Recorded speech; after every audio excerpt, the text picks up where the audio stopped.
Okay, there we go. Let's kind of finish up, and like I said, I'm going to hit on some of those other things. We'll finish up chapter one. Again, we're going to kind of lecture yet, or Thursday or Tuesday, and I'll lecture a little bit today. We hopefully at the end of the day, if I don't carry on too long, we'll be able to stop. I'll get you guys to open up that first assignment, take a look at it, and I can come around, kind of make sure everybody's got it open, knows what to do, knows how to get going anyhow and whatnot. And then Tuesday, I'll come. I might talk for just a few minutes on Tuesday. We'll see. I'm not going to put up PowerPoints for the chapter. I'm not going to do any of that stuff. We'll show up Tuesday, and you guys will have a chance to work on that and your quiz that would be due then. You got a couple quizzes due before then, but you'd be able to work on that chapter 3 quiz. I think it is anyhow at that point in time. So, okay. So today's the last day that you'll really have to listen to me. I think towards the end of class, there's another chapter or two that I'll probably spend a little time kind of lecturing on.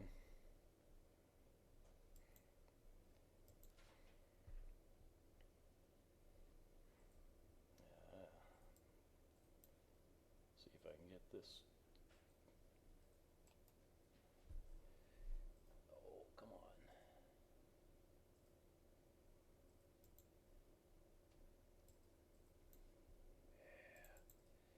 Darn thing won't work for me.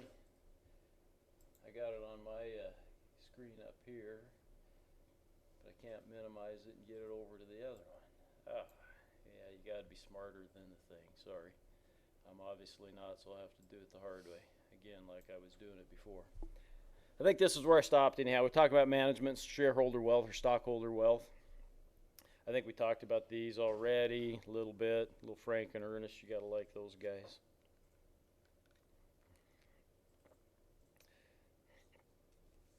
Again, so getting back to the Tesla thing, right? Ultimate measure of performance, how are earnings interpreted or valued by an investor, right? And obviously, people, there's no way Tesla earns anywhere near as much as those other car companies combined. Probably not as much as any one of those car companies, okay? And yet Tesla is considered to be more valuable than all those other car companies combined. Kind of an oddball thing, right? And we'll take a look at some other companies too, maybe a little bit later, and the price earnings ratios and those types of things when we get talking about that. In chapter 2, we'll take a look at a few companies and their price earnings ratios and how investors value those things. That's going to be kind of a part of your project 2 assignment when we get to that. Okay, talking about those things a little bit. So investors going to consider, right, risk inherent in the firm. That's risk and return always go hand in hand. Okay, always. Time pattern over which the firm's earnings will increase or decrease. So we kind of want to know that. There are companies that have decreasing earnings, and yet they might still be a good investment if you buy them cheap enough, right? That may spin off enough earnings to you over a period of time that it would be a reasonable investment to make. If you read Warren Buffett stuff, he's bought a lot of companies that were like that because he was able to get them for a cheap price and get the earnings, and everything worked out. And then quality and reliability. Again, you got to, as a finance manager, you got to take all those things into consideration when you're doing organizing the company's finances.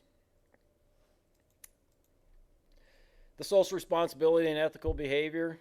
This is the last time we'll probably talk about that. This is a finance class. We're going to talk about numbers, okay, and how we get there. I'm not saying that social responsibility and ethical behavior can certainly lead to good numbers, and it can certainly lead to bad numbers if it's not done correctly, okay. Those are absolutes, and so those are things that you have to pay attention to. Those aren't really things that the CFO is going to make a lot of determinations about. I mean, they might say, hey, boss, the fact that we're polluting the river, may cause us a bunch of money down the line. We got to take that into consideration. So those are some things. I think we kind of talked about that a little bit. We talked about insider trading, so I guess we got this far, right? So financial markets. Okay, we have obviously the most robust and largest financial market in the world, okay, and probably by a decent amount, I would think. Okay, I haven't checked lately, I guess, in terms of how we compare to, say, Shanghai or Hong Kong. Hang Seng is the index in Hong Kong. Shanghai, I can't remember what their index is. So I'm not sure, but I'm quite sure that I think our equity market exceeds 20 trillion, probably 30 trillion dollars in total, something like that, which would really be the total value of all the companies that we have. Think about it, though. It's easy to remember, and I'm not trying to make a political statement here, but if you think MEGA, which is Microsoft, Apple, Google, and Amazon, those four companies here in the last year or two have exceeded $1 trillion each in market cap. So if our total is 20, 30 trillion, something like that, those four companies make up a pretty good share of that market, total market cap. And I think Apple, maybe $1.5 trillion now. We'll look at it a little bit later and see what the heck they're at. Look at Tesla. They're $700 billion. They're not far from $1 trillion, and they sell only 300,000 cars. Kind of amazing, right? But again, that's a value that we're putting on it. If we looked at the balance sheet for Tesla, what do you suppose their net worth would be? We might have to do that. They got a $700 billion market cap. I'll bet you their net worth is, less than $100 billion. And we can look at that maybe a little bit later. Maybe after we finish chapter 1, we'll take a second or two and take a look at that. So, who participates in these markets? Again, individuals do. You and I can buy stock, right? Okay, we can buy bonds. We can sell bonds. We can do whatever. Okay, I can call my broker and have a transaction done in seconds. You can go online for lots of companies and you can get transactions completed in milliseconds, right? They have algorithms, some companies do out there, automatic trading algorithms that are doing those, they're making multiple transactions inside of milliseconds. So it's pretty amazing what we can do. Oops. We've got domestic and international markets, so we can purchase a lot of stock. We can buy a Toyota Motor. It's not headquartered in the U.S., right? Okay. When we get to Project 2, I'm going to discourage foreign companies, though, that you do your research on.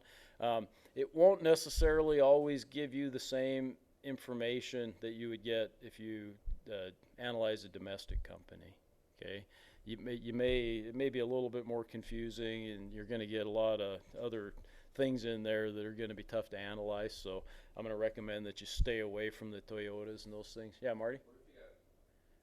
What if you got domestic based, but they're international companies like Nike? Most of them are. So yeah, you're going to be fine there. Okay, you'll be fine there. Okay, because most of our, Apple, Microsoft, they're all, international in terms of what they do, and there can be some confusing things sometimes, but usually it's not too bad. Usually we can figure those out pretty good. So, corporate and government markets, we're borrowing. What's the government borrowing right now? A couple $100 billion a month. It's some ungodly amount of money, and if they pass the bills that are currently pending, that's going to go up substantially. Okay, so there's all kinds of debt out there that we could buy if we wanted to, right? And then money and capital markets. Money markets are short-term things. We'll talk a little bit about that here as we go along here. Deal with short-term securities, life of 1 year or less. Okay, and a lot of companies will issue debt that's short-term like that. They might just have some short-term operating needs. We see that. A big part of our business when I was in banking was farmers and ranchers, right? Operating loans. That was probably 30% of what we did was just operating loans for people, borrowing money in the spring so they could plant their crops and whatnot and pay you back in the fall when they sold their crops or sold their calves or whatever the case may be. And that's not unusual for other companies either to have those kinds of seasonal or types of operating needs, or they need to ramp up for something. And so it can be short term. Capital markets are more longer term markets then, and that will be either equity or debt. Okay, and I tend to gloss over or get past preferred stock. Preferred stock's a component out there. I'm going to tell you that very, very, very, very few companies issue preferred stock. Okay, preferred stock's wonderful for the investor. Okay, and it's a little bit not so wonderful for the company that's issuing it. Okay, the dividends that you pay aren't deductible. They're not for regular common stock either. The shareholders have interest. It's kind of a, you know, if you borrow money, you get to write off the interest payments, but you're basically paying interest on preferred stock, and you don't get to write that off as a company. And so it's kind of it's a hybrid. And as an investor, if you want to buy a good investment, usually preferred stock's kind of nice, but it also the value of it goes down because it's such a good investment that there's not much of it out there, if that makes any sense. Primary and secondary market. Primary market is when a company first goes public. Okay, that happens. I'm trying to think of some companies that just went public here fairly recently. Oh, I can't remember any right off the top of my head. We're starting to see something too, and this is brand new for me anyhow. It's probably been going on for a few years, but I'm just starting to read more about it. It's called SPACs, which are special purpose acquisition companies. And as I understand it, I have to do a little more research on it, but as I understand it, what's happening is when you go public with a normal company, you got to do all kinds of financial background, due diligence, you know, tell everybody what you've been doing for the last 5 years, all the financial statements. You have to comply with all that. Okay. Well, what they're doing now is they're creating these SPACs, so it becomes a public company with really nothing there. Okay, so you might put $1 million into the bank and say, okay, we're creating this public company with $1 million in the bank. That's pretty easy disclosure. You got not much to disclose there, right? So now you've got this public company. Well, then what does it do? It merges with this other company that would have normally gone through the process of doing an IPO, which can be a very long and tedious and expensive process. So it merges with it, which becomes a very simple process, relatively speaking. And then all of a sudden that company over here is a public company and using a process that's much easier than the normal IPO process. We'll talk, I think later, and that might be the thing we talk about towards the end, is investment banking and some of those things that happen there. So secondary market's what we mostly engage in, right? So if I want to buy Microsoft stock, it's not because they're doing an IPO. It's because Marty wants to sell his, and so I'm going to buy his Microsoft stock, right? Or vice versa. Okay.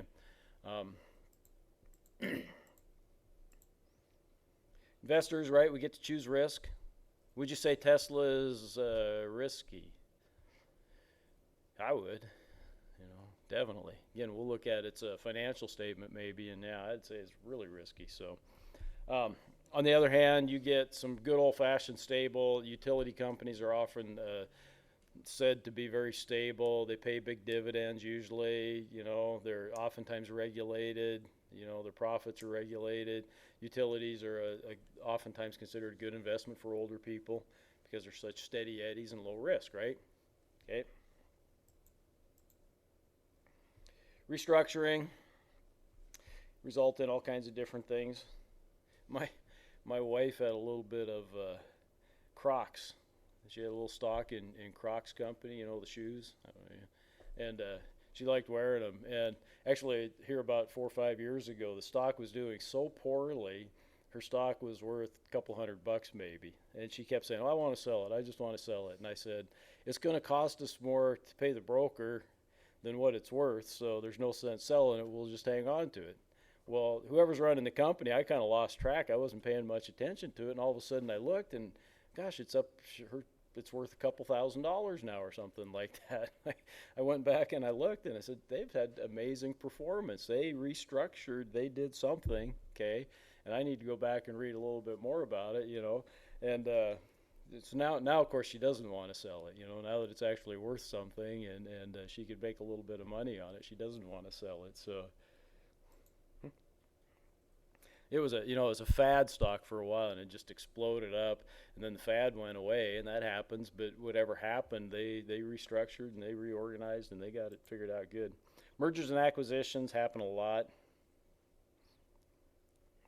Again, we look at some of those big companies and what they could buy, is amazing, even just with the cash that they have on hand. So internationalization, we see a lot of that.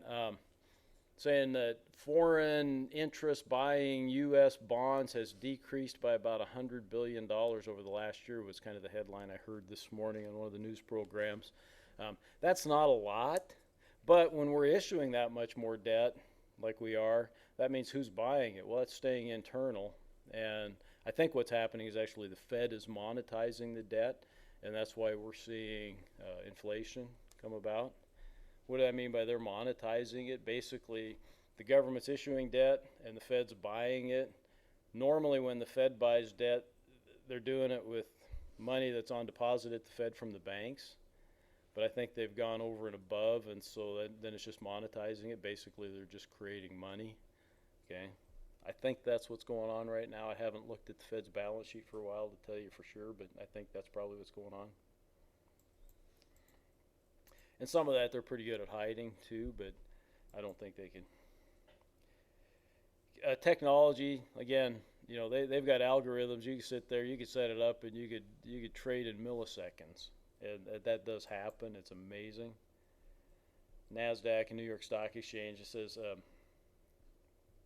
they've gained popularity against traditional organized, but the New York Stock Exchange updated. They're every bit as updated now as is the NASDAQ. The NASDAQ is National Association of Security Dealers Automated Quotients, is what that stands for, in case you ever wanted to know. It actually started, it was kind of amazing. It started because companies couldn't get listed on the New York Stock Exchange. Their requirements were too stringent. And so they were trading these stocks so back and forth amongst security dealers. You know, so the local Raymond James or the local D.A. Davidson or whatever, they would still trade these stocks. Okay, that's where you got security dealers, automated quotients. So they set it up so they'd have automatic quotes of what they would buy and sell and trade these stocks for. And so it kind of got set up that way. Well, all of a sudden, and I think the first big one that came along was Microsoft, that was listed on the NASDAQ, that went from being this little piddly stock to, you know, in a period of just a couple of years, all of a sudden became at that time, multi-billion-dollar stock. And now, of course, it's $1 trillion stock. And most of the big tech companies are listed on the NASDAQ and not necessarily on the New York Stock Exchange. Apple, Google, Microsoft, Amazon, they're all NASDAQ listed as opposed to New York Stock Exchange. It used to be the New York Stock Exchange. You still, you know, up until 5, 6, 8, 10 years ago, that was still the exchange you wanted to be on because it was the class, you know, of the bunch, but not so much. So, okay, we were going to take a look at, if I can find it here. What did I do with I got these two screens up here, and, you know, for an old timer like me to try to figure out how this all works is kind of confusing sometimes. So let's go back to this NASDAQ, and I said we'll see if we can find Tesla's financial statement.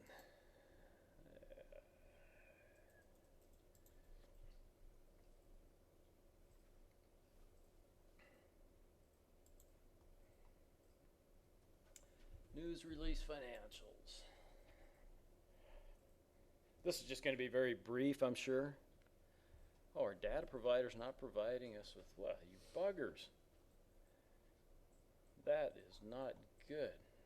I'm going to go find someplace else then that will. Let's try FINRA.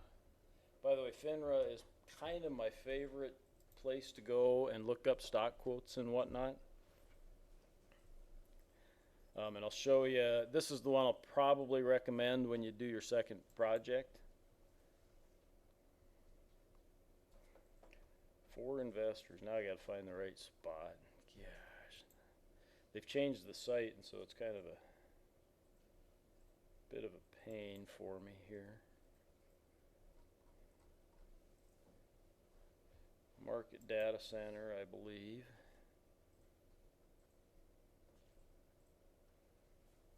Equities and options. Get a quote.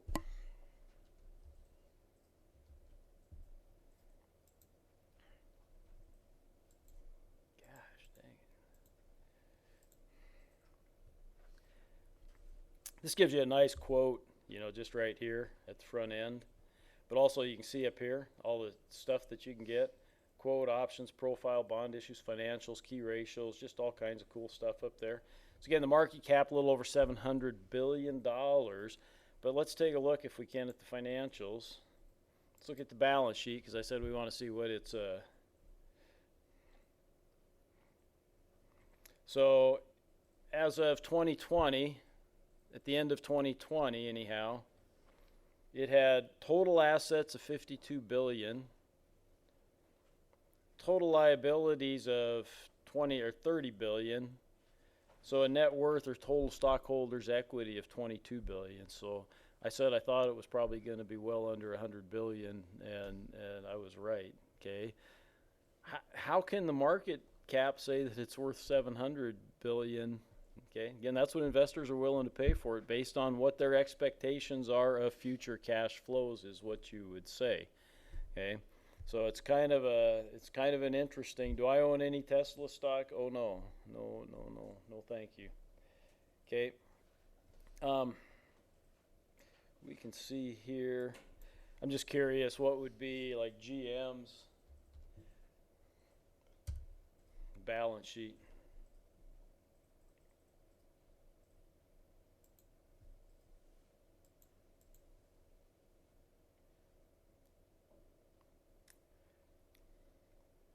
Total assets of 235 billion, total liabilities of 190, so a net worth of 40, or stockholders equity of 45 billion, so twice what Tesla's is. And again, that's just one of those companies. So yeah, it's really interesting when you look at those and you start comparing. And do I own any GM stock? Oh hell no. No, I don't own any GM stock either. The car industry is kind of in a little bit of reorganization itself, right? It's going through a bunch of changes, so I'm not terribly interested in something like that. So any questions about some of that? Okay, any other companies you want to take a look at? Oh, we were going to look at the amount of cash that Apple has on hand, weren't we?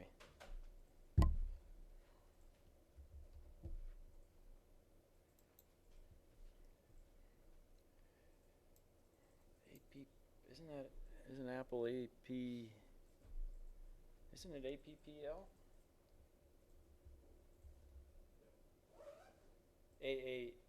AAPL. Okay. Sorry. This one, it's going to be a little bit confusing when you look at it because I'm not sure that it breaks it down good enough on this. It shows cash here of just 90 billion, right? But receivables, inventories, deferred, other current assets, up to 143. But what it's not showing you, and that should be, I think, here, equity and other investments is 100 billion, and that's probably government bonds, that they've got invested in. Okay. And so it's not showing up as cash, although their cash is about 100 billion, and then this is another 100 billion. So I would say that they've got close to 200 billion dollars on their books for just cash and cash equivalents, we would call it. Okay, things that they could turn to cash immediately if they really wanted to. What's their net worth? They only show 65. Again, this is a company that's got a market cap of well over $1 trillion. What was their market cap? I didn't look at that, did I? Oh gosh, I'm way off. 2.5 trillion. Okay, so it zoomed through because the trillion, they only reached the trillion mark here in the last, I don't know, 4 or 5 years, I think. It was during the Trump administration. I know that because he got up and made a big deal out of the 4 companies that got over the trillion mark because they were mega. The Microsoft, Apple, Google, and Amazon. But now they're up to 2.5 trillion. Man, that's amazing. I must be undershooting the total value of the equity market here in the U.S. It's got to be well over that 20 trillion that I was saying. It's got to be 40, 50, 70, 80 trillion. I'm behind the times. Sorry. Okay, let's go in and talk a little bit about Chapter 2 stuff. We'll kind of whip through that. A little bit of a review of accounting. We'll talk about some of the things that we just did talk about a little bit.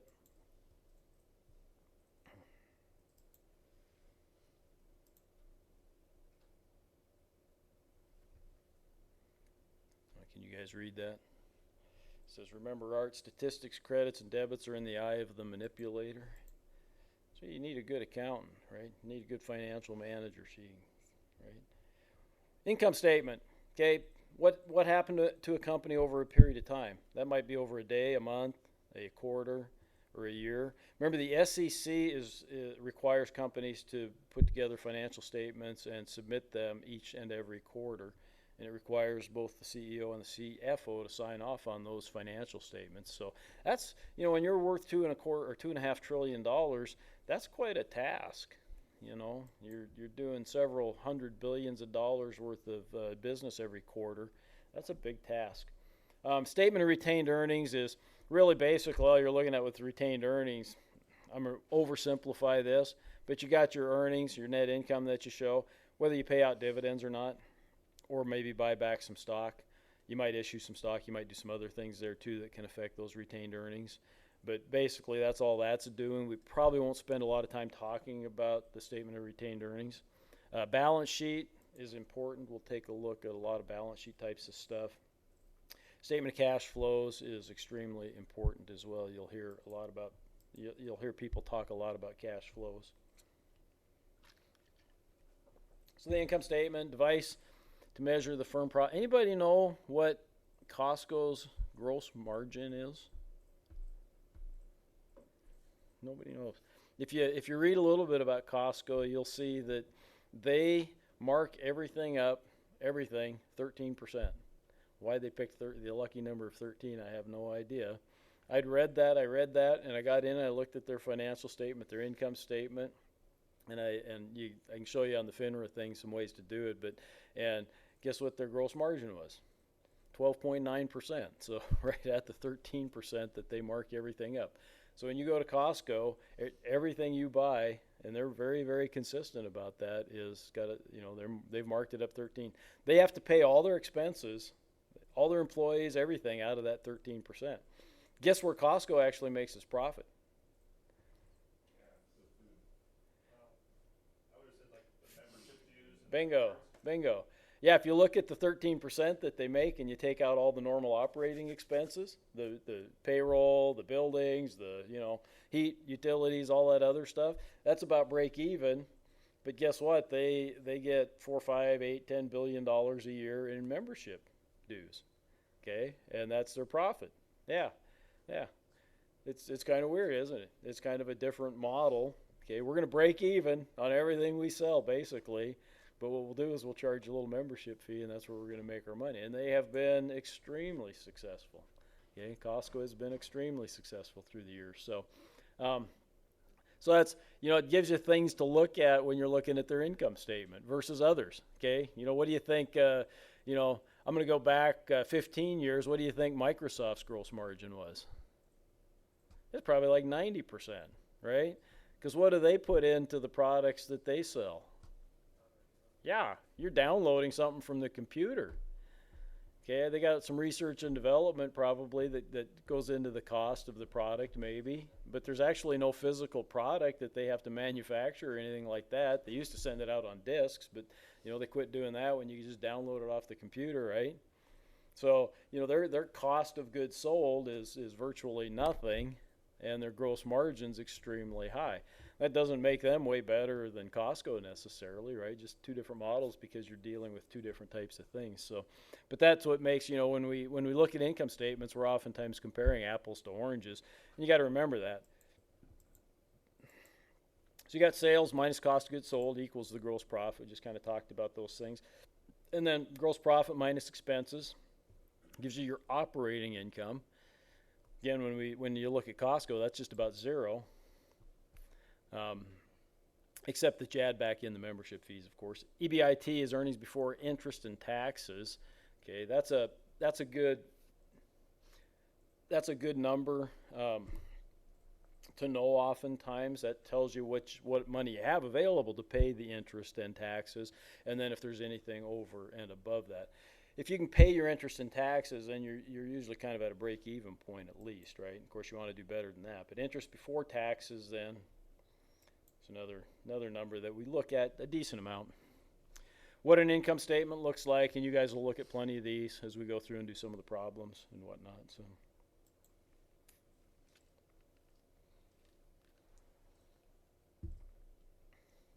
ROI is return on investment, right? And we'll do some ROI calculations because, you know, if you got Microsoft buys LinkedIn, okay, you know, Microsoft itself has a return on equity maybe, or different types of return on figures that you're kind of interested in, but they might want to break out that investment that they had in LinkedIn, right, and what they paid for that, and what's their return on that particular investment. And so that's where you'd look at maybe an ROI figure for that and have it broke out. Return to capital. Three primary sources of capital they talk about are bondholders. Okay, so you issue bonds. And we talk about selling bonds. I think issuing is a better word, really. Preferred shareholders, we're not going to spend a lot of time on because it just doesn't happen a lot. When we look at these financial statements of the companies, you won't find very many at all that have issued any preferred stock. And then common shareholders are the ones that we're used to seeing. The prices and whatnot that I've looked up and the market caps are all based on those common shareholders. Okay, when Apple has a market cap of $2.5 trillion, and I bought my kid a little bit of Apple stock, he's got a little sliver of that, right? A little sliver of that is his, okay, because he's a common shareholder. I should have bought myself. I do better managing my son's money than I do my own. I tell you what, it's God. Turn it back over to him, I guess. Earnings per share, good number. I love earnings per share and how we see. And again, it can be an apples to oranges comparison. So you really want to compare a company to itself, or at the very best, you compare it to maybe other companies that are the very same types of companies. It's easy to compare banks, for example. They're all pretty similar. You know, it's hard even to compare Apple to Google. You know, they're sort of kind of in the tech world, but they're, you know, two different companies in what they do, right? You know, what's Google's cost of goods sold? Nothing. I don't know. You know, what do they sell? They sell a lot of advertising. Okay, they do sell some other services, I guess, but mostly advertising. You know. Yeah. Question. Does payroll land under cost of goods sold? Nope. It can if it's directly related to the production. If you're a manufacturing company and you got people on the line, okay, that are actually making that product, that payroll can apply to cost of goods sold. So like the people who made the advertisements, that would be under cost of goods sold? Maybe. Yeah, that you might have me there. We might have to talk to a cost accounting person on that one, you know, to break it out. I'm not 100% sure. In selling the advertising, yeah. I haven't digested a company like Google or Facebook too much to really see how they show all that. And the basics that we would have here, even on this FINRA thing, probably wouldn't break it out. You'd have to get out their annual report and have a look at it. Just be a good question. You know, might be something we could do in Project 2 if you want to pick a company like that and see how they break out some of those expenses. My guess is that those are just considered general operating expenses as opposed to cost of goods sold. That's my guess, but yeah. So earnings per share, right? We can pay that out in some dividends. Some companies do, some companies don't. Okay. Apple's now paying a pretty good dividend. Microsoft pays a pretty good dividend. I'm not sure if Google pays a dividend. I haven't looked at their stock lately. Or Alphabet, I should call it. I keep calling it Google, but it's actually Alphabet. But most people still refer to it as Google, and its ticker symbol is still GOOG. So you there's kind of the statement of retained earnings. Like I said, it's pretty simple, generally speaking. What about Facebook? Their service is what? Again, they're mostly selling advertising. Yeah, they probably got some premium services that they get some income on. You know, Google, you can get some premium YouTube or like YouTube TV you can subscribe to, and there's probably some subscriptions in Facebook maybe. I don't even have a Facebook account, so I can't. Yeah, so I'm not even sure I could tell you a whole lot about it. You said they have LinkedIn though? Microsoft owns LinkedIn. Yeah, which is People can right. Yep. There's a subscription service for that. So you guys that have Facebook, I imagine all of you guys have Facebook, right? It's all free except for, you know, if you're a business and you want to really advertise on that, then you pay some money. Any other offers come up, you know, for a premium service or anything like that? Not really, I mean, Unless they do like, protection for your computers type stuff. I don't know if they have any sub. Other subsidiaries, companies that might do that? Maybe, the yeah. only thing that I know, cause I run my church's Facebook page, and it set up as a business page so people can contact us. Yeah, That's the only thing I know of, is that like, if you pay so much, we will advertise your company more to a certain mile radius or something like that. right, right. But that's just an advertising Yeah. fee there that you're paying. So, yeah, it's a great model. You know, again, what's their cost of goods sold? Probably nothing. And we can sure take a look. You know, we'll look at their financial statement maybe. If you guys remind me. Price to earnings it's an interesting thing to look at. You know, we looked at Tesla's, it was 371 or something like that, and I told you the average S&P is about 20, somewhere in that neighborhood. My guess is you take a company like Apple, Amazon, they're probably running 30 or 40 because they're still considered growth companies. You get an older, more established company, let's say 3M, maybe 10 or 12 on the PE. Okay, a utility company might be 9 or 10, and I don't know that. We could look some up maybe and see what we can find out as we go through this. Indicates some expectations about the future of the company. Sort of, yeah. I mean, Tesla, obviously, with a high PE like that, people are thinking that it's gonna keep growing, right? They're not terribly concerned about current earnings. They're thinking that the future earnings are going to be way bigger. Again, price or PE I want to talk about. I want you guys to know it and kind of understand it, but I also don't want to try to fixate on it. Okay, you can get into Project 2 sometimes and you can get fixated on PE, and that's exactly what I don't want you to do. Okay, might be okay to spend one sentence and tell me what the PE is or something, but different PEs for companies. We'll look at some real ones because these are not current. So some limitations of the income statement, right? It gained or lost during given periods. It can be really short term. It could be variables. I'll give you, we were doing, when Trump was president and tax rates came way down, there was some weird adjustments on some of the financial statements we were looking at for Project 2. It took me a couple days of research to figure out what was going on. Well, what happens is, and I knew this part, but I couldn't figure out why it was happening the way it was happening. The SEC has certain requirements for the financial statements that you submit to the SEC, but the IRS requirements are completely different. Okay, so that may or may not make a lot of sense. But what was happening, the adjustment that we had to make here, it was kind of weird. The tax rates went way down, but all of a sudden these companies were showing big hits to their tax accrual account. What the hell? Tax rates went down. How come that's going up? Well, what happened was you take a company like GM, right? And they just had this huge recall for their electric vehicles, okay? When GM builds a car, they've got a really good record of knowing in the future about how many of those cars are going to have to be recalled and what the expense is going to be for that, because they can go back 20, 30 years and kind of track it, and they have a pretty good idea.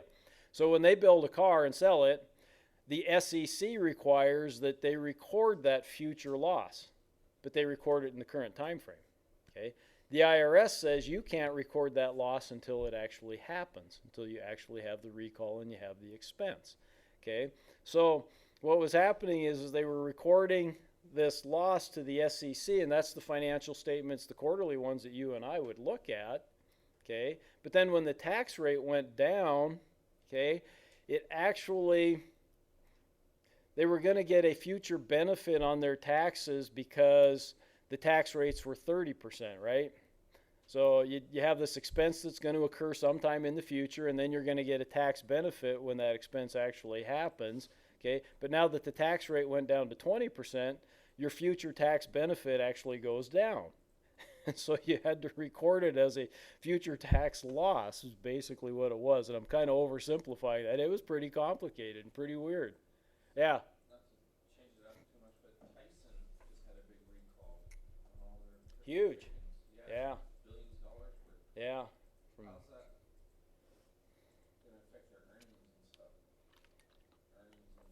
again, on an IRS or tax basis, it should, they'll probably show a big deduction. They'll get to deduct those expenses that are associated with that recall. Okay, on the SEC side of it, they may well have already allotted for that particular loss. They may have. They could it have been that they underestimated that? Yeah. Okay, and so then they're going to have to make some adjustments to the SEC and say, hey, we underestimated what it was going to be. We need to up that a little bit. Okay, the IRS is going to be concerned with what the actual is. The SEC, you make all these estimates and do some weird things like that. So that's why when we're looking at some of these financial statements, keep in mind, and even you get looking at the annual reports, you're going to see some confusing things like that, because what gets reported to the SEC and what gets reported to the IRS are two different things. Two completely different things. Okay, banks do that. Banks know when you make a loan that we have a reserve for loan loss. Okay, and banks are required to set aside a certain amount. Okay, but you don't actually get to expense that unless you lose a loan. Right, and so what you're reporting to the FDIC and to the SEC in that case, if you're a publicly traded bank, is one thing, but what you report to the IRS is something that's completely different. So you make adjustments then based on, it can get pretty confusing at times. And you guys might see some of that if we look at some of these financial statements when you get to Project 2. So the balance sheet, right, is a point in time. Where's a company standing at a point in time? And we looked at a couple balance sheets there, okay? But keep in mind that has nothing to do with the market capitalization of a company, right? What did I say Apple was? 65 billion? And what's their market cap? 2.5 trillion? Well, a little bit of difference there, right? A lot of difference. Nope. Market cap is simply this: number of shares outstanding times the current price of those shares. Okay, so Apple's selling for about $150 a share right now. So if you took 2.5 trillion and divided it by 150, that would tell you exactly how many shares of Apple are outstanding. So a company only has a certain amount of shares available? Generally. Yeah. They can put some on the shelf, it's called. Like if they buy them back, they become treasury stock. They could reissue those. Okay, so Microsoft, Apple, a lot of these companies are buying back stock constantly. Apple, I think I said Apple, between dividends and buybacks, have returned about $300 billion to its shareholders, and it's still got a $2.5 trillion market cap, right? It's returned that much to its shareholders. Okay, now those shares that they've bought back are sitting over here on the shelf, figuratively anyhow. And if they needed to or wanted to, they could reissue those if they wanted to raise some money. Apple's not going to need to raise any money. No. I mean, they could, like I said, they could buy 99% of all the companies probably in the United States individually. They couldn't quite buy Tesla. They could if they wanted to, but they'd have to issue some money to do that probably. So.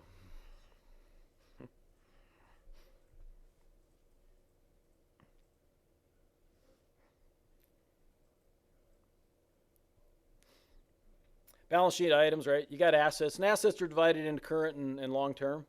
Current's anything that can be converted to cash within a year, basically. Okay, and then long term are those, that's plant, real estate, those types of things. Okay, current can also be marketable securities, those things that you could sell, accounts receivable, inventory. Your quick assets are those things, all those things minus inventory. We'll talk a little bit about those. You guys will have some problems on those. You'll have some problems on some of these. Now, will companies also buy stock of other companies? Do they? Yeah. They can, sure. Temporary investments of excess cash, that would be something. Can be, yeah. Yep. I mean, that's what Berkshire Hathaway is. It's a company that exists to buy stock in other companies, basically, right? They typically don't. Berkshire is kind of this exception. It's this conglomerate out here that does those kind of funky things. If Apple's going to buy stock in another company, there's probably a good chance they're looking at buying that company in total and bringing it in. Okay, or Microsoft if they're buying stock in another company. It is interesting when Facebook got started. Microsoft had a competing product called MySpace. But I think if I'm not mistaken, I think Microsoft actually invested like $150 million in Facebook when it was just getting going as kind of some venture capital that they gave them. And I think they owned about 2% of the company, maybe. I have to look that up. Don't quote me on that. I'm not 100% sure that's the truth, but I thought I read that at one time that Microsoft was an early investor in Facebook, and at one time they owned about 2% of the company, which 2% would be worth quite a bit right now, because Facebook's probably, a multi-$100 billion company. Is that just to like run now MySpace? What's that? Why would they invest in it? Why did they invest in Facebook? Facebook needed some money. It was before they went public, and it was starting to get popular, and Microsoft could see that. They didn't want to go through the public process at that point in time, but Microsoft could see, maybe thought that they were going to be, a valuable company of some sort, and so they invested some money in them. Was that to like, you said MySpace was like a rival or whatever. Yeah. So were they trying to like put MySpace out of business? No, I don't think so. I think they figured maybe both could keep existing, but Microsoft did a really poor job of running MySpace. People weren't that interested in MySpace, and it just couldn't compete, and so MySpace just eventually went away. Yeah, you guys could Google MySpace and see if it says anything about it, but I don't think there's an existing platform or anything for MySpace anymore. Okay, but it was early. I think Facebook came around first. Okay, and then MySpace, I think, and Microsoft's done that with some other products too in the past. They created something that they thought would maybe compete, and it just didn't. But Microsoft was the name then. Facebook had zero name recognition. Sort of like Yahoo, sort of gone to the wayside too, but it's still out there. Yeah, Because Google really stepped it up. yeah. Yahoo's a company that, it zoomed up for a while. Basically just a browser, and it zoomed and went crazy for a while. But they've done a reasonable job of kind of again reorganizing here at this lower level. And now they're still in existence, and I think they're making money, and it's not big money or anything, but they're doing okay. So, did you find something on MySpace or? Yeah, there's still a lot of Time Inc. bought 'em. Time Inc. bought MySpace. Yeah. Really? Interesting. They did like they redesigned and relaunched the server or whatever for it. So Huh. MySpace is still a thing. I'll be darned. Yeah. I'll be darned. Never even seen anything on MySpace. So. Yeah, I would have thought it was. I've never heard of anybody using it or anything, so I would have thought it was completely defunct. Yeah. Yeah. What's that other one that was before MySpace? Like in the 80s. You got me. That was kind of a social. It was the beginning of it, before MySpace. But it's totally gone now. Yeah. I can't remember the name of it. You got me. There were some other browsers that Microsoft ran out of business, and they got sued, because I can't remember what the big one was. There was one that was a big one. AOL was one browser. Huh? Friendster. That was before MySpace. What was it called? Friendster. Oh, really? Okay. Yeah. I heard about that one. You're getting a little history going on here. AOL, I think, is the one I was thinking of. Yeah, and AOL was just a browser, and Yahoo bought AOL, I think, if I'm not mistaken. Some other balance sheet stuff, you got total assets, right? Total liabilities too, and you balance all those out, and you get your net worth or stockholders' equity. Okay. And I'll use those terms interchangeably, and the difference really in that is the preferred stock components. That's why I use them interchangeably, because there's not a lot of companies that have preferred stock out there. And so generally speaking, if you say net worth and shareholders' equity, it's the same number. Okay. And there's what a balance sheet looks like, and we'll look at those. Kind of what I just talked about there with shareholders' equity and whatnot. Market value, again, that's what we're talking about up here. And what's that of interest to, right? Shareholders, security and analysts, and financial managers. The accountant doesn't really care what the market value is. The accountant's got their job to do, and they're concerned with what the book value of a company is. Okay.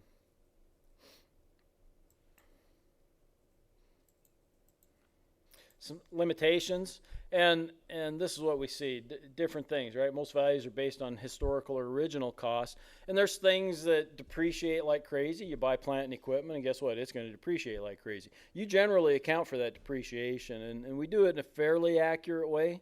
I mean, it's not perfect by any means, but it's a fairly accurate way that we can account for depreciation. But what happens when you buy real estate? There's a good chance that real estate's going to appreciate, right? Okay, it could appreciate dramatically, and yet that's not reflected on your balance sheet from a bookkeeping standpoint, okay, because it's in there as a cost. Like Kmart, they always buy the land. Yep. And then build the building. Yep. So they were investing in the land, and so when they have a lower cost though, right? Because they weren't leasing, they weren't Maybe, yeah. leases, so. There's two, you know, you can, but you can also, you gain some tax advantages by leasing.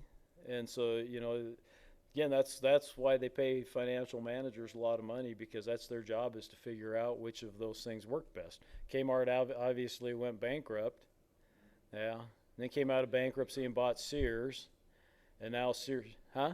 They went bankrupt because of their products. Their business model just wasn't working properly, but it might have been part of the land thing too, you know. Some of that too can get expensive. Costco does the same thing. They buy the land. Yeah, Costco owns its own property. I think Walmart owns its own properties, as far as I know. Yeah. Sometimes too, and Kmart was doing that too. They kind of owned it, but they actually set up a subsidiary. But it's a part of the company that owned the real estate, and then Kmart would pay leases to that subsidiary, and you get some tax things going on there. It gets to be far more complicated than even I can understand. Okay, I mean, Basically renting the space from themselves. they can be, yeah, Leasing. yeah. And again, you build those structures, and there's some tax advantages sometimes to doing it that way. So, so that's some of those limitations on a balance sheet when you're looking at that, and you're looking at the book value of companies and whatnot. FASB, which is the Financial Accounting Standards Board, ruling on disclosure of inflation adjustments no longer in force. I wonder if we have inflation, if they'll go back and start saying that maybe we do need to make adjustments. And what was that? That's taking things that are on your balance sheet and adjusting the values, because we do have, you know, we've had substantial inflation. Well, we've gone 20 years up until just recently when, you know, inflation was just benign, 1 to 2%. Okay, year over year over year, 1 to 2%, 1 to 2%, no big deal, right? Now we're in this inflationary environment where we're 5-6%, and if that continues, you know, we might see some changes back to this policy, and it would require companies maybe to go in and make inflation adjustments on their balance sheet. So could happen, and you're not prohibited from doing it either. It can be a voluntary act, so companies might just do it themselves. Differences between per share values can be lots of things. And like I said, we've looked at a lot of different things, and we'll look at some others. Statement of cash flows, again, is a big thing. That's a lot of investors really like to look at the cash that a company's throwing off. You know, free cash gives them the ability, right? You know, like I said, Microsoft's got all kinds of cash. Apple's got all kinds of cash. I think Amazon's got a lot of cash now. Facebook probably got all kinds of cash. They can do a lot of things then, right? I mean, their eyes are open. Berkshire Hathaway's got, you know, Buffett's always complaining he's got too much cash. He wants to invest it in something. He just can't find the right investment, right? And prices are high right now. We don't want to buy when prices are high. We want to buy when prices are low. Different ways of calculating cash flows, and there's really 3 areas, and we'll do a lot of work with cash flows. But cash flows from operating activities, okay? So that's your sales, right? So we got sales price, boom, minus our cost of goods sold, gives us our, you know, gross profit. Take out our expenses, there's our operating income, okay? Then you got cash flow from investing activities. So that can be purchasing plant and equipment, real estate, or selling those things can bring money in like that, or some of your long-term investments and whatnot. Okay, and then cash flows from financing activities. That's if you're selling stock, okay, issuing bonds, buying back stock, paying off bonds, doing those types of things.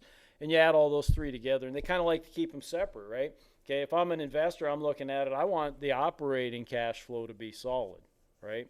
If they're getting good cash flow because they're borrowing a lot of money, you know, maybe that's a little risky, right? You know, that may not excite me quite as much as having good operating cash flow, right? So that's why they separate those three things so that you can take a look at it. The investment side, you want to gives you an idea of what's going on, you know, really with the company.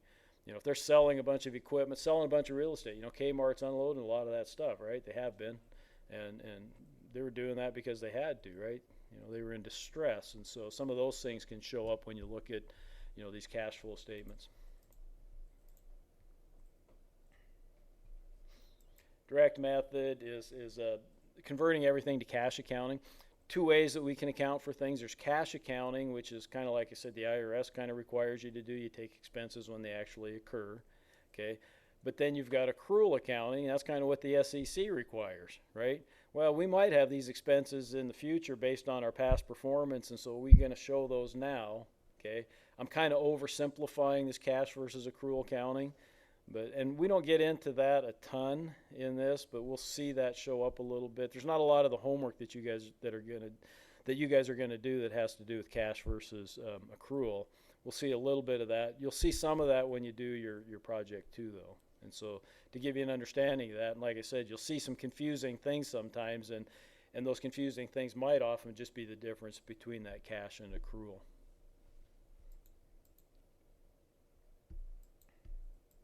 The down and dirty way, oftentimes figuring cash flows, take net income and add back in depreciation. Okay, that was a method that we in banking, you know, that was the down and dirty method. You could take a look at somebody's income statement, add back in their depreciation, and you had a pretty good idea what their cash flow was, minus any dividends that they might have paid as well. But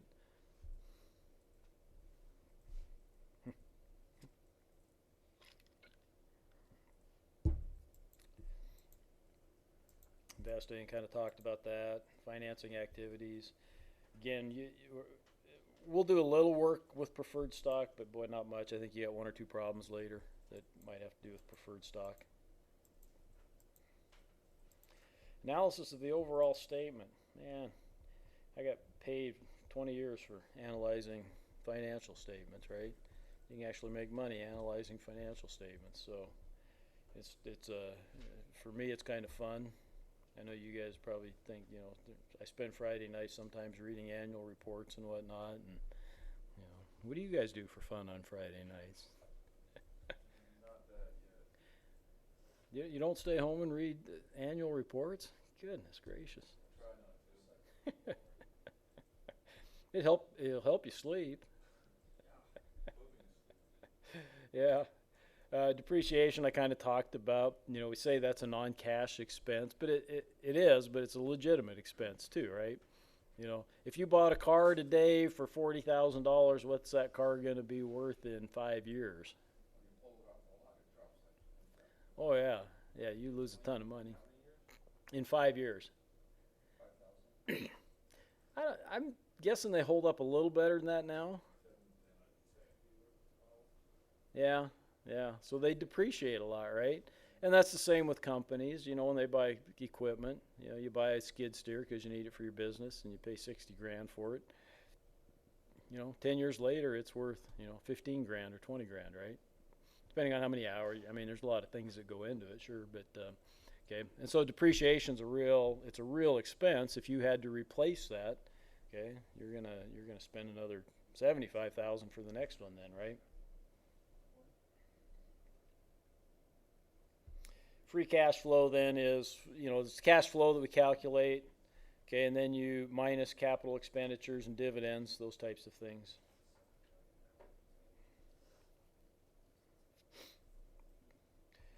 Corporate tax rates, okay, these are in the news though. Hell, this might change before the end of the semester, okay. The corporate tax rate used to be 35%, 35 I think. Okay, the federal corporate tax rate was 35%. It's now 21%. Okay, that changed under the Trump administration about the second year in. Okay, they did that to be a little bit more competitive internationally. Yeah, Marty. I got the same slide up. Yeah. Has different numbers on it. Well, I didn't update that slide on that one. I must not have. This is the new updated, better version. So yeah, yeah. So it's at 21% now, but this has been in the news. The Biden administration would like to raise it back. They'd like to go to 35 again, or maybe even higher. Okay. I can tell you a lot of what was happening when it was at 35% is companies would offshore profits. Okay, so Ireland was famous. Ireland had a 12% corporate tax rate, still does have a 12% corporate tax rate. So what do? Well, you create a subsidiary and you put it over in Ireland, and you pay a lot of rent to that subsidiary, so that subsidiary shows a lot of profit. Okay, whereas in the U.S., okay, now part of the problem is that in the old-fashioned way too, that money would sit overseas, and if you brought it home and repatriated it, you had to pay the 35%. And we kind of got rid of that too, okay, with the Trump tax changes and whatnot. And so a lot of that money, cash and whatnot, got repatriated. It got brought back to the U.S. instead of residing in foreign entities and whatnot. Again, there's a lot of discussion about changing that back now. I won't get too political.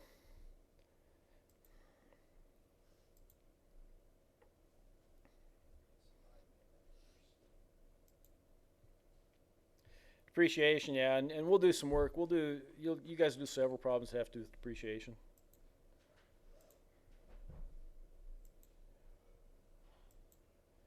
Come on, there you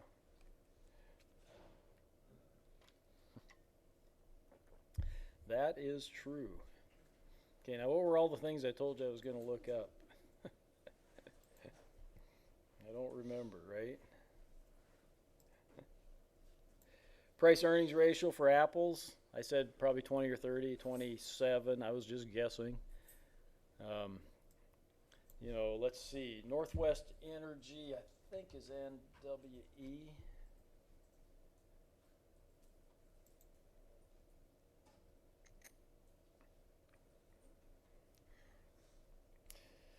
PE 18, so that's still, historically, I would tell you that's still pretty high, especially for a utility company.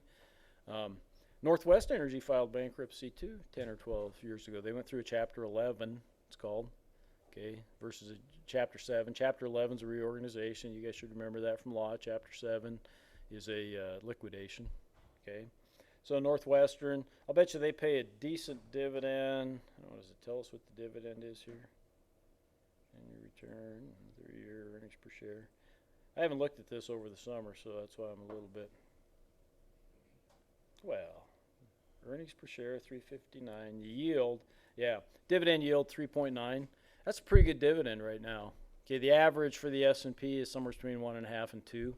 So if you've got a company that's paying you a dividend at 3.9, that's a pretty good dividend. What can you get on your money in the bank? Anybody know what your savings account's paying? Really? Holy cow, where you guys, that's good. I might have to move my savings account. I think I'm getting 0.1 or 0.25 or something. Huh? Oh, yeah? Yeah, look at your statements and see if you're actually getting over 1% on your savings. That's pretty impressive if you are actually. 3.9. Heck, let's go back. Let's see what was Apple's dividend here. Dividend yield, 0.59. Okay.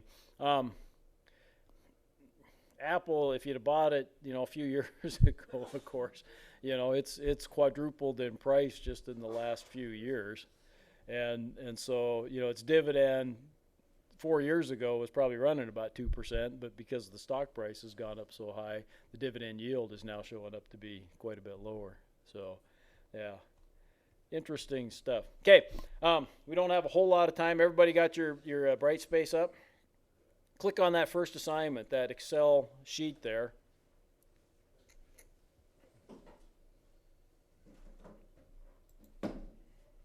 Chapter 3 assignment, I think it is, right? I think that's the first assignment, isn't it? Yeah. Yeah, where it says Excel spreadsheet, and I'll bring it up here too so we can click download. You want to download it so that you can work on it. Okay, then let me show you how I'm doing it here. So at mine, there's chapter 3 assignment due on August 28th, 2023. And then there's one down below, it's chapter 3 assignment September 2nd, Let's do the September 2nd one. Yeah, that makes more sense. 2023? Oh, it's just in the assignments section. Strange. Well, when I imported stuff from a prior deal, which we can do, it gives you this option to do a date range thing to update the dates, and I obviously did something wrong there, and so it kind of, and I thought I'd fixed some of them, and I have, but you know, it shows it here as being due September 2nd, so go with the September 2nd one. Download that. Oops, open file. Okay, you got to hit this enable editing up here, or else it's not going to let you do any work with anything, right? Is everybody doing this so you got her, kind of? Okay. Okay. Note that I should have everything pretty well, the problem itself all outlined for you, right? Okay, so it's up here. Where's this problem at? Because every one I have wants me to submit something. You've got to go to the one that says Excel spreadsheet, Chapter 3 assignment, Excel spreadsheet. Yep. Yeah, press the down arrow and then hit download. And then it's going to give you a little thing probably up here in the corner that says open file. Yep. Yep.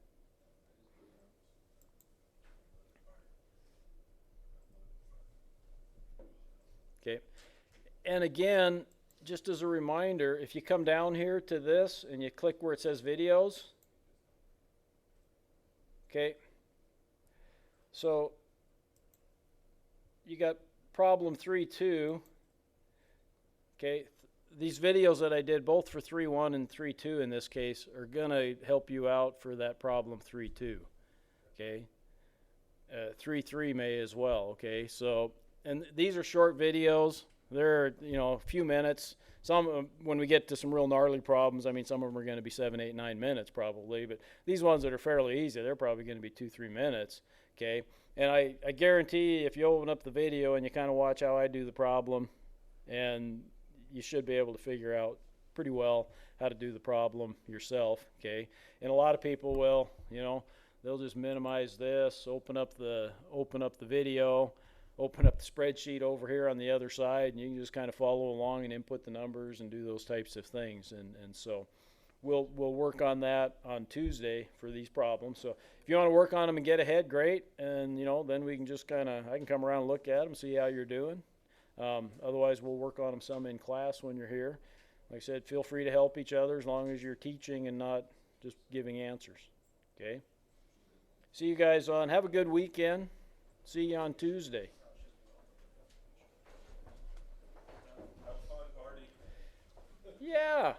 Yeah. You know, the facility that he lives in has 2 bars in it, so. and he's 90 years old and he still likes to drink beer, so, you know, you got to love the guy. We'll see you guys. Have a great weekend.